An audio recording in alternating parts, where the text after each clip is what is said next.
Last week, we all took great pleasure in Eli's suffering as he recounted the first half of Kelly Kohlberg's testament to the perils of self-publishing, Finding God Beyond Harvard, The Quest for Veritas, or more accurately, The Quest for the Veritas I Came In With. As you'll recall, Kohlberg claimed in a recent lawsuit that the producers of God's Not Dead heavily borrowed from her book in the making of their film. Well, Eli decided to invest precisely 1 cent of money on Amazon and check up on the veracity of her claims himself, and has returned to finish the job in this week's installment of... So, before we get started, Eli, can you catch us up on the action from last week? Well, Noah, I just realized for the first time as you said that sentence that she did in fact self-publish this book, and I'm going to use it to slit my throat as a result. As for what's between the covers, however, when we last left our heroine, she was super bummed out that everyone at Harvard Divinity School wasn't Christian enough, and she was just about to start the very first Veritas Forum. Right, exactly. So we pick up this week with Chapter 5, The Veritas Forum Begins at Harvard. Very literal with the chapter titles, isn't she? Yeah, she's not an imaginative person. No. So basically, this chapter is a montage of the forum. She basically goes, students asked many questions, like, why is there still baby AIDS? And the speakers were like, here's the answer. And they were like, what? But I don't want to get into all that. Scientists came and proved God existed, and everyone was like, totes my goats. It was super great. I have a video, but I lost it. You're lying. You're lying. And then at the end, people came up to me and they were like, this was awesome. I'm all about Jesus now. I wasn't before. I go to Harvard Divinity School. Right, yeah, wow. She found Christians at a divinity school in America. Amazing. Amazing. Fuck me at camp. Needle in a needle stack. Also, tiny note here, but there's a section where they take everyone on a tour of Harvard, and she's commenting on how the light of a long dead star shone so perfectly on the Madonna statue, and I was just like, yeah, too bad it's gonna fall from the sky when Jesus comes, right? Yeah, right. Fuck this book. Look at how beautiful it is, the way the moon shines off John Harvard's foot on the statue. Yeah, that's because we all pissed on it. If you're a student here, you know that. But, no, go ahead, lick it. Lick it. It's good luck. So then we move on to Chapter 6, Road Trip, Living in Skin. See, she gets clever as it goes. There you go, punny. And this is, hands down, bar none, the worst chapter in the book. Oh, okay, well, there's a thing later on that ruins one of the most important events in my life, and we'll get to that, but... It's hard. It's hard. This is bad. Okay. So she gets invited to speak at a talk. I can't even. I'm so happy I didn't have to read this. She gets invited to speak at a talk called The Bible and Feminism. Oh, good. Yeah. Also on the docket was Big Shrimps. And there's this weird moment where she says she was inspired by, quote, the candlelight vigils to end communism in East Germany. Really? Like that's... Sorry, but they had nothing to fucking do with it. That was Reagan and Jesus. That was Jesus and Jesus Reagan. It was Jesus Reagan. Shh, you'll spoil the 2020 election. Oh, my bad. Edit point. Jesus Reagan 2020. Edit point. And when she gets there, okay, so she goes to this thing and it's at this school she's never been to, and when she gets there, there's a counter protest by the International Socialists Organization, the LGBT group, and the Albany chapter of the National Organization of Women. And then literally, she goes into the room, and it's filled with, and the description is fucking amazing. Like, I don't buy this book, but the room is, in her description, just filled with, like, fat lesbians and gay men fucking each other through assless chaps, which are the only kind of chaps. You could stop tweeting that at me. Through each other's ear gauges and shit, and the Christians are just... And the Christians in her description are just fearfully quivering in the corner. She literally says she recognized them because they weren't tattooed. Oh, wow. Huh. So if I pull my dick out of a gay person's ear gauge, then I could pass as a Christian? Okay. That's good to know. Keep that in mind. I mean, you got to put it away, too. It's a whole thing, but yeah. Do you? All right. No deal. So she gets up there and she tries to speak, but they're all like shouting her down. And now I'd like to provide this information without commentary. No, you wouldn't. Kelly Kohlberg was very worried about the extreme left shouting speakers down and restricting free speech in 1992. Just providing that information. No commentary, no opinion. Kelly Kohlberg, who wrote this book, who was about to blame AIDS on gay people, was worried about super leftist college students shutting down speakers in 1992. It's almost like it's not a new thing at all. I mean, gosh, this isn't me or anything, but I guess you could conclude from this that false narrative of the left going too far is something people have been using for quite a while. I mean, I would never make that point. But I'm just saying, happens in the book. At Eli Bosnick. The poisoning the well explanations can go to at Eli Bosnick. Sorry. So she calms them all down by writing everything they're saying on the blackboard. And they all be quiet so she can write it down one at a time. Of course they do. Yeah, she basically goose-frabas a room full of frothing liberals. So the first person up is like Abortion McBortion. That's the atheist Happy Meal. I think that is what it is. Love those. And they're basically, and they say, we should have a right to choose. It's the law. And Kelly says, I'm not going to argue with you, but shouldn't people be allowed to speak about the loss of millions of lives? That's a direct quote way. And instead of the person going, they're not fucking lives, you racist Land's End catalog, she just like shrugs and eats another fetus or something. All right, of course. And then she gives this rousing monologue about how she found Jesus. Oh, I was hoping she would. And you know why? Because I wanted you to be pre-punished for all the anti-SJW Twitter trolls you just unleashed on me. My inbox is going to be filled with that shit now. How can you allow him to say words that he thinks, show about what he thinks about stuff? No, we're doing this all wrong. We got to start sicking him on Heath. He checks his Twitter twice a year. He's like everyone's Facebook dad. Right? You retweet 3 things a month. Get off a beach. Go fight with people on the internet like the rest of us. Fuck. Didn't have to watch God's Army. It's fine. That's why Behind the he scenes. always looks like he's at a fucking beach, because he's not doing all this internet fighting like you and I. You and I have just constantly pressed to screens going, how do I say fuck you in 140 characters? Exactly. We always look like we just came from Verdun. You always look like you just came from the fucking beach. Anyway. Pen pals. Is that what you guys are talking about? I have like dickhead ones who, and it doesn't matter. Anyway, she talks about how great Jesus is and how he totally loves women. If you'd only read the Bible, you'd find out how much. Well, sure. He's not going to slather himself in nard cream. Exactly. And then she tells the story of a friend who was gonna have an abortion but didn't, so she should probably sue Donald Trump as well. That's all I'm saying. Like, if she's suing... And maybe Carly Fiorina, too. There's lots of exposure. Lots of exposure. Know. No, her daughter survives in the book. I checked. Oh, okay. It's not funny. Not funny. No. At And Eli then- Bosnick. Exactly. Then someone asks her what God thinks of gays, and she says, have you ever lost a friend to AIDS? Oh, And Jesus I just have to fucking read Christ. I have to read the words that happens. So she asked this gay guy, have you ever lost a friend to AIDS? And this is her response. The gay guy says no, and she says, I have. My friend Scott's father died in an accident when he was young.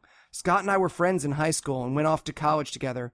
He was named the American Playwright of the Year in 1994. Maybe Scott didn't have time to bond with his father. Maybe he didn't feel masculine or accepted. I don't know. But in college, he began to consume maleness. And although he had once been a comic genius, his eyes went dark. Oh, God. In the end, he was consumed with himself. Though I believe he felt the love of Jesus, I was too tolerant, in quotes, to ask questions or say much to him, even though I could see it happening. So that's... Fuck this book. Which he describes him like a werefag or something. What the hell? Must not blow dudes.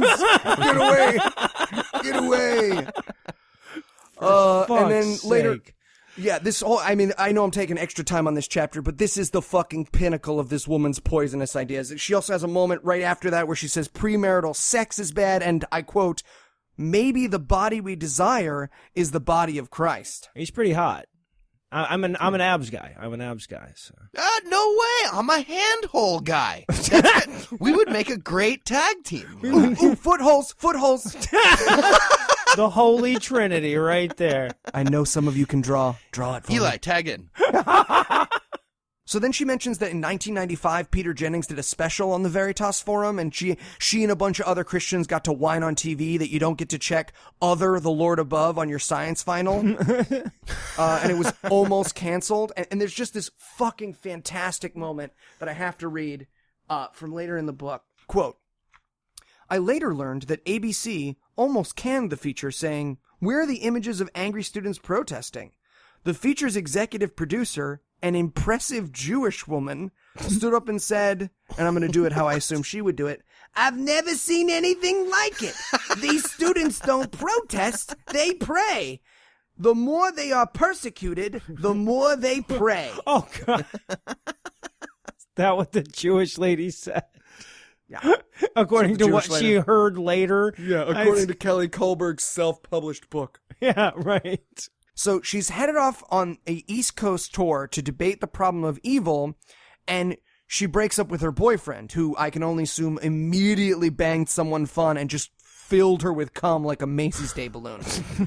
It's like anyone but her. Okay, and so chapter 10, by the way, is called Forgiving Pain the Color of Crimson. So forget all the nice shit I said about the chapter titles earlier. You. Yeah.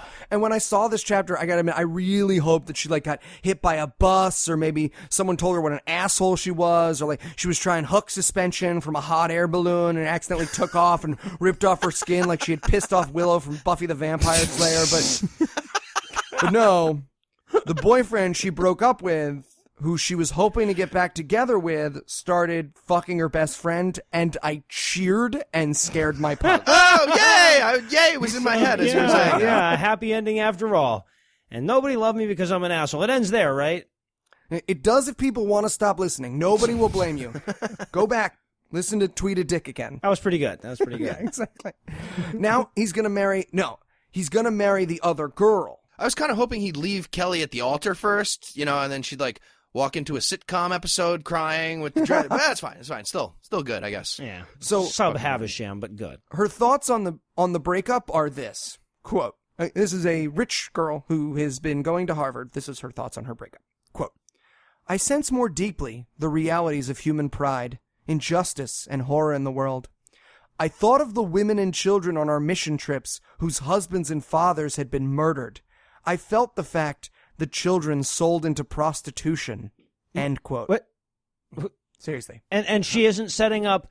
And compared to all that, I realized I have exactly no worries and will never face adversity. That's not... No. Quite the opposite. She is comparing herself to the child for prostitute. fuck's sake. Mm-hmm. She's so bummed about losing her boyfriend that she doesn't want to run Veritas anymore. Oh. And then the guy funding Veritas can't fund it anymore. Oh, no. And she asks Harvard for money, but everyone hates her. And so she really tries to spin it like everyone at Harvard doesn't hate her, but everyone at Harvard hates her, and they say no. And at this point, my notes were just like, please let this be the end of the book. Please let she just dies alone in a cabin by her own hand. Right. Singing I Dreamed a Dream. Yeah. I was just hoping she pissed off Ted Kaczynski at an alumni event. Oh, or there you something go. like That would have been a another great disappointing twist. She twist that does. didn't happen. No, but she does get Lyme disease. Well, that's, And at this point, still good. I think Something. I realized what we all realized, which is that I was having a very different experience of this book than everyone else who'd ever read it. yeah, right. Because then her stepdad gets lung cancer, and I'm just punching the air like, go, go, go, go, good. It's like the scene where Rocky gets back up. But that's the extent of the joy in this book, because then she goes for a run, and it's beautiful outside. And I don't know if she ran into Francis Carlyle out there, but because it was beautiful outside, Jesus. And she writes about how lovely it is outside, like a sixth grade love poem for a minute. If he loved me, turn to page 63. If he fucked my best friend, turn to page 112. If you talked Eli into reading this for you, turn to the back cover. Perfect. Done. No, we're deep into the double-digit chapters now. Chapter 11, Knowing and Believing. We're almost there. Finish line is in sight. That's right. So she's gone through her crisis of faith. So now she's recommitted to the Jesus. And in this chapter, we're supposed to imagine her like reading a bunk of books and chasing a fucking chicken. But she actually just like kayaks and feels bad for herself because she's I see. spoiled white girl. Yeah. Anyway, this chapter is basically 3 arguments about why she figured out God exists. First up, fine tuning. That's rock solid. She also has a moment to take a shot at Sagan here. where she says, quote, Sagan says the universe is all there ever is or ever will be, but he'd have been a lot more accurate if he had just read Genesis 1, end quote. You hear that, Neil? You hear Yes, that? Fucking right. matters. Oh, no, tweet some more about how you can't hear explosions in space, Neil. You're an educator, Neil. You're an educator. Hey, he's not an atheist. He likes Jesus Christ Superstar. Venn diagram is a pair of tits there. Yeah, it's a travesty that top universities are teaching about Carl Sagan, but meanwhile, we're completely illiterate about Lando Calrissian. It's important. Right? And then she talks about how stupid it is to think the universe is just a roll of the dice for 12 pages. And I'm going to spare you all of that. But the next argument in this chapter is the Bible. And basically her argument is, the Bible is great and perfect. And here's her quote. It is full of verifiable information, useful to every person, as well as to archaeologists. So this is a category like In addition to every person. Yeah, exactly. Oh, Okay. Archaeologists, historians, scientists, healers, Whoa. artists, lovers, parents, Take the and demons so out. on. Parents? Right? Really? Well, I mean, it was just supposed to gas at child beating rod length. I mean, come on. You stone their sexually active unmarried daughters on any old porch. You need a guideline, yeah.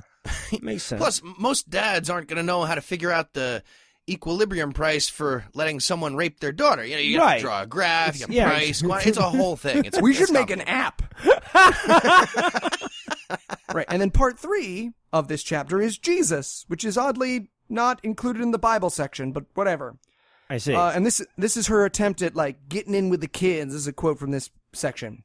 Jesus fired on all pistons. He had it going on. Well- If he was meek and humble, laying down his rights, should I not do the same? And you can't see it, but I'm doing finger guns over here. He as I'm had saying it that. going on is in the book. Here, I'll tell you what, lady. Here's how you start off. Jesus never wrote anything down. See, you're already fucking this up. Because if you claim to be the king of the Jews and got crucified at the end and never wrote a book, that would be awesome. That's what he had that you don't have. I choose that option. Turn to page 114. And just when you think this book can't get worse, she claims a friend prayed away her Lyme disease. Oh, and for here's what's really fuck's terrifying. sake. I bought this book used, again, for a penny, and whoever had it before me had underlined this whole section about the friend no. curing the Lyme disease that very clearly advises people to have God try and take their Lyme disease away. So I assume the reason I now own this book is because that person is dead. Well, but because how the hell else would a disease that goes away on its own in 2 to 4 weeks just go away on its own in 2 to 4 weeks? Unless, of course, she's claiming to have had chronic Lyme disease, which she almost certainly is, in which case she may as well be claiming she had terminal cooties or a dislocated aura. Yeah, well, kind of like a quadriplegic aura. Yeah, right. I can fuck away your chroniclymedisease.com. Might as well. I got an episode with Marsh. Pornhub.com/tummy stacks. Check them both out. And then she takes credit for my work. Literally. So here's the quote. Several years after the terrorist attacks on the World Trade Center, we learned about the public suicides at New York University. Several students had jumped from the crosswalks inside the library, crashing to the marble floor below. End quote. She then goes on to say that they did a bunch of forums and people found Jesus and the suicides stopped. And I know that's bullshit because I was part of the program that stopped the fucking suicides. Actually, what happened in NYU was that they enacted its mental health program and began a show directed by Liz Swados, written by students for students about mental health services and the challenges faced by college freshmen. And I know that because I wrote and was in the show for 4 fucking years. And here's the thing. Me. And until this show, it was the only thing in my life I had to be proud of. I had a shitty corporate job selling plastic thumbs. And I had kids write me emails saying, oh, you saved my life. And I would go to sleep at night ready the next morning to go in and be like, Mom, it's magic. Have a sponge ball. And I fucking woke up in the morning going, it's okay because I did this. And this fucking piece of shit, if there was any way for me to hate this book more, she found it. The thing that is the best of my college experience, she tried to give credit to her shitty little Jesus Club, which I remember from college, and it was fucking empty, so they filled it with a bunch of local fucking churches. And everyone found out about it, and then they had to send all the Mexican people home. So fuck her. Fuck her. Fuck her. Also, by the way, fun fact, people who bought her book for 1 cent also bought Alkaline Water and Bill Cosby's Alibi. Bill Cosby's 35 Alibis, or however many it is. Oh my God, it's nosebleeding in here. Yeah, I was going to say, are you going to be able to make it into chapter 14 here? We can take a minute. All right, so after she takes credit for the thing that I'm most proud of from college, she does a summary chapter where she basically takes credit for science, art, and the fact that ho-hos are back in circulation due to Jesus, because science is inspired by Jesus, and Jesus healed the sick, and lots of doctors are Christians, and Brahms and Mozart, and fuck this book. Yeah. And the McRib. All right, and that finally brings us around to the final chapter, chapter 16, which you have titled in the notes, Eli, as... And she lived happily ever after. Go fuck yourself. I did not. I can't even. It's just. And now I have 2 beautiful boys, and as I sit by the fire roasting marshmallows, I meditate on Kant and Proust and the fags and the that. And one time, Eli was a freshman in school, and he found purpose and helped people and learned what it meant to be empathetic, but it was really because we invited women to school. All right, so the only positive observation I can make about this book is that it doesn't sound anything at all like God's Not Dead. So what's your verdict? Is she taking credit for other people's work again, or what? This book has nothing to do with God's Not Dead. Nothing. This is the story of a spoiled, rich bigot who started school clubs around the country and for whom the most difficult moment of her life was breaking up with her college boyfriend. Fuck this book. Fuck this woman. All right, that's what we were after, I guess. And rather than insult stars by asking you to afford some number of them to this book, I simply ask you this. What is the least valuable thing you could have spent your penny on that still would have been more valuable than this book? Oh, okay. Well, again, I didn't read it, but I'm going to answer here anyway. I'm assuming 0.024 inches of a Subway sandwich would be much better. Yeah. I'm going to go with Bitcoin. And the saddest part is right now you could probably buy a car in England with it if you just saved it. So on that sad note, we're going to wrap up the book report. So here's hoping that shot of Schadenfreude will tide you over to the next installment of